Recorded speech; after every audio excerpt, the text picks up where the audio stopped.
कि जिवें साडा देश भारत देश अज ਸ਼ੂਗਰ ਦੀ ਕੈਪੀਟਲ बन चुका है, डायबिटीज़ की कैपिटल बन चुका है, मधुमेह रोग की कैपिटल बन चुका है। उस तरह वो दिन दूर नहीं हैगा कि साडा देश कैंसर की कैपिटल बनन जा रहा है। साडे देश दे विच वायरस किवें जा रहा है और किवें ने फैलना और किस घर दे विच किवें चले जाना और किहड़े फूड दे राहीं जा रहा है। और इहनूं इन्ना ज़्यादा एक्सप्लेन मेरे तो होना नहीं, ना मैं करना किसी नाल। पर यह गल मान लो कि जे ये गल करते हुए मैं प्रॉब्लम चा मेरे गले च आवाज़ चेंज हो गई है तो बहुत बड़ा दर्द होने वाला है। और अपना देश कैंसर दी कैपिटल बनन जा रहा।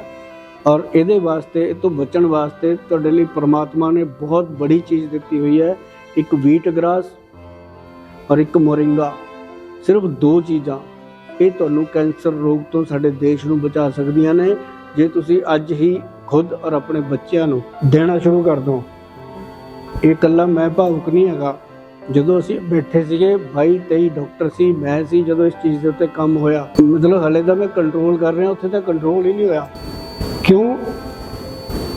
क्योंकि असीं वो चीज़ क्लीयर अखां नाल देख ली सी भी की होने वाला आने वाले समय च। और सिर्फ इस गल की सानू खुशी हुई कि असीं उस कमरे चों जदों बाहर निकले दो चीज़ां ऐसियां लैके निकले, एक कनक्लूजन ते आए कि सिर्फ एक व्हीट ग्रास और एक मोरिंगा पाउडर जिहड़ा हैगा वो आपां नूं कैंसर रोग तो बचा सकदा है।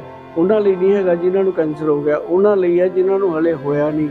और जदों ना आपां कहंदे ने दुख में सिमरन सब करें सुख में करे ना कोई, जो सुख में सिमरन करे दुख काहे को होए। मतलब रोग आउण तो पहले ही ਉਹਦਾ ਪ੍ਰੀਕਾਸ਼ਨ ਤੁਹਾਨੂੰ ਦੱਸ ਚੱਲਿਆ मैं, ਇਹਨੂੰ ਆਪਦੇ ਕੋਲੇ ਨੋਟ ਕਰ ਲਓ।